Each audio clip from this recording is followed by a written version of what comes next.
Here we are then, everyone. It's emotional, isn't it? It's the last home learning video. Let's get going. Let's waste no further time. Let's start off on our maths. So for today, we're going to just be sort of recapping what we've learned so far on length. So we're going to be doing a little bit of adding and subtracting of length so that on Monday, we're all in exactly the same place and we're ready to get going on perimeter, which is going to be a slightly new thing we're going to introduce them. So for today's video, I've got a few questions for you that we're going to sort of I'll ask you to pause on each one and then sort of we'll come together for the answers for after each one. So I'm going to try and keep it reasonably quick today so that you can get on, because I know you're probably itching to finish your home learning and the end is very much in sight, isn't it? So our first question, Tilly's book pile is 14 centimeters tall and Theorex's book pile is 27 centimeters tall. How tall are their book piles altogether? So have a good think. What strategies do we have for adding two numbers like this? I think there's a couple of ways we could do this, couldn't we? Definitely, we could do a little bit of column addition. So we could have 14 and 27 in this case, and we could do our column addition this way. So I could be looking at this and thinking, right, well, I know that 7 plus 4, I know that that's 11. And 1 and 2 and 1, I know that's 4. You might have thought about this in a kind of mental strategy kind of way. So you might have been thinking in your head, I'll write this down, obviously, if it's a mental strategy, you'd be thinking it.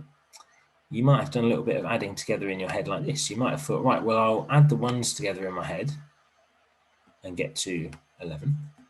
If you know your number ones, you'll just see 4 and 7 and know straight away that's 11. And then you might have thought, well, I know that 10 plus 20, so it's not 1 plus 2, it's 10 plus 20 is 30. And then it might have been quite easy for you to do 30 plus 11 in your head. Either way, though, we're going to get to that answer of 41. Here's one. This is a little bit different. See if you can spot what's different about this one. Harry's book pile is 31 centimeters tall and Isha's book pile is 140 millimeters tall. How tall are their books all together? Pause the video here, have a go at it, and particularly be discussing what's different about this one. Now, I wonder how many of you said the answer was 171 centimeters or millimeters. Did you spot why it's not that? It's a bit sneaky, isn't it? Because it's really tricky to spot, but we've got to notice that it's not the same unit of measurement. We've got centimeters and millimeters here, so we need to know which one we're talking about.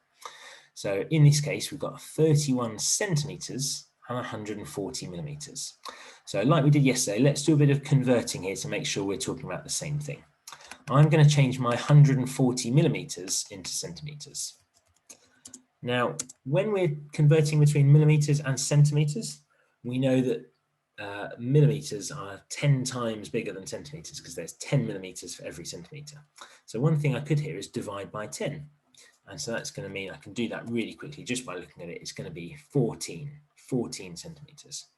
So now what I've actually got to add together is 31 plus 14. And again, this might be one that we can do mentally. Maybe we can look at the ones there and think 1 plus 4 is 5. 30 plus 10 is 40, so it's going to be 45. We can do our written strategy as well. Both will be fine, both perfectly acceptable. Either way, we're going to get the answer of 45 centimeters in this case, not 171. Okay, another question for you here. Tommy needs to travel to his friend's house. He wants to take the shortest possible route.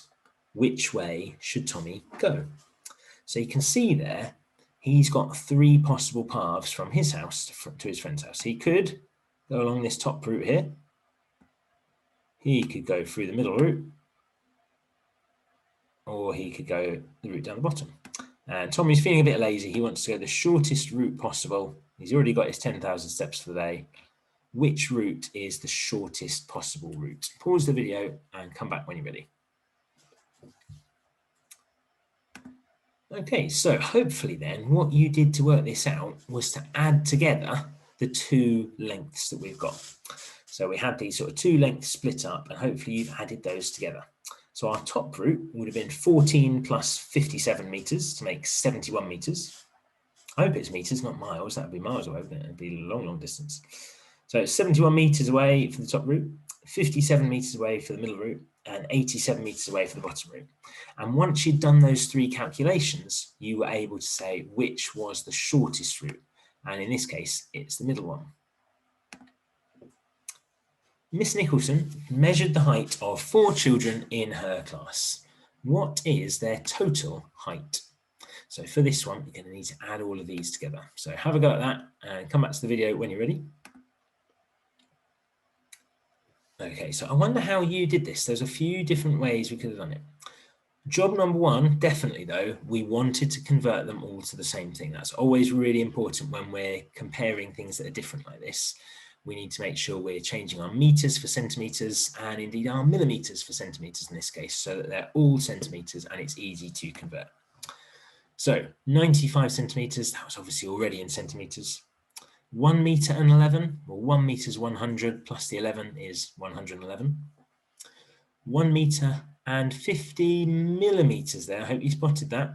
50 millimeters is 5 centimeters. So what we have for that one is 105. And then finally our 89. Now, a couple of ways we could have added it together.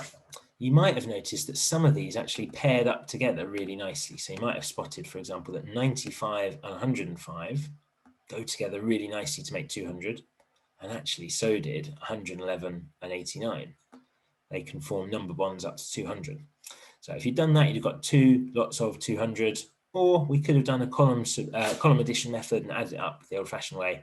Either way, we'd have got 400 centimeters, or to put it another way, 4 meters. Here are some where we've got a bar model and we've got some part whole diagrams. Can you pause the video again and fill in the missing quantities here?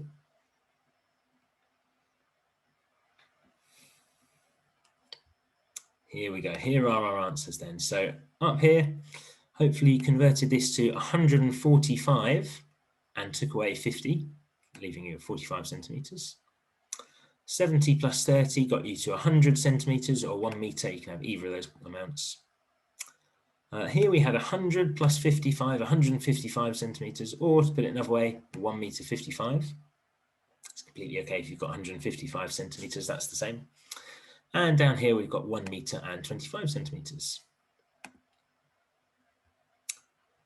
What is the difference in length of the following items? So we've got a gift that's 43 centimeters. We've got a gift that's 100.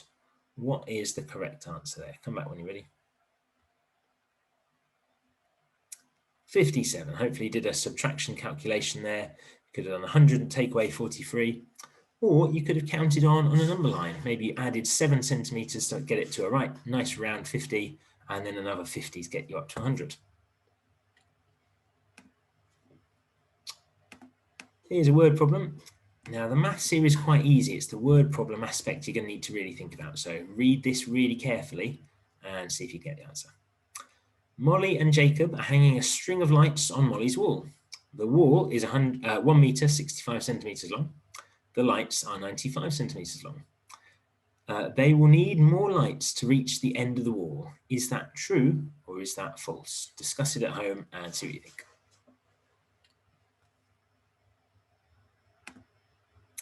It's true. They're going to need another 70 centimeters of lights to reach the end of the wall. That's 5 centimeters to get it up to a meter, and then another 65 to get it to 1 meter 65. So 70 centimeters overall they needed. Okay, sometimes you'll see a part whole model where we've got more than 2 parts. Here is one such example.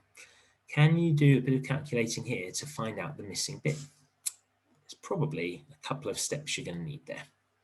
Come back when you're done. So the answer was 118 centimeters, but let's look in a bit more detail at how we could have done it. I would say a really good thing to have done to start with would have been to add these two together.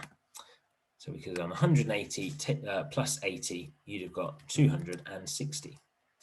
Now, in effect, then, you've turned this into a kind of more familiar part whole model where we've got 2 parts. So we'd have had a question mark there and our overall bit, which was 378. And once you've got this, then it would have been a case of doing a more straightforward subtraction calculation. So then we could have done 378 take away 260, which would have got you that answer of 118 centimeters. Okay, last one here, not just of today's lesson, but of your entire home learning experience, we hope. So have a read of this one then. Tom has completed his homework. Find and explain his mistake or mistakes. So read that really carefully and be ready to tell me which ones are incorrect in a minute or two's time.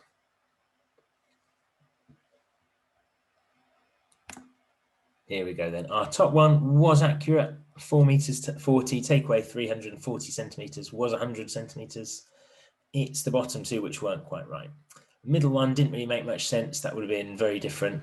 And for C, we needed to notice that we were dealing in meters at the end there. So that definitely wasn't right. And that, year 3, is that. It's the end of an era, isn't it? It's the end of our home learning. Now, whether you have loved it or hated it, whether you have enjoyed it or just endured it, I really think this is going to be a very, very memorable period of your lives. For better or for worse, this has been an incredibly strange time, hasn't it? It's not often you get to see into your teacher's living room. Not often you're at home for such a long period of time. And I really do think when you look back on your childhood experiences, I really think you're going to remember what it was like. Remember all that time home learning. And so whether it's been good or bad for you, whether it's been tough, happy, sad, however you felt during this, I think this will be a very memorable time. And I'm sure you've learned a huge amount. And I don't just mean about the literacy and the maths. I mean, actually, all kinds of things. I think you've probably learned a lot from this experience. And I hope it's been, even if it's not been always enjoyable, I hope it's something you're going to reflect on as having some positive elements and having a positive experience as part of it. In any case, we're done. That's it. I cannot wait to see you all back in school on Monday, and I hope you're as excited to see me as I am excited to see you. And it's not very long away now. So I will see you all on Monday. I hope you have a fantastic weekend. Well done, everybody. You've completed home learning. Great job.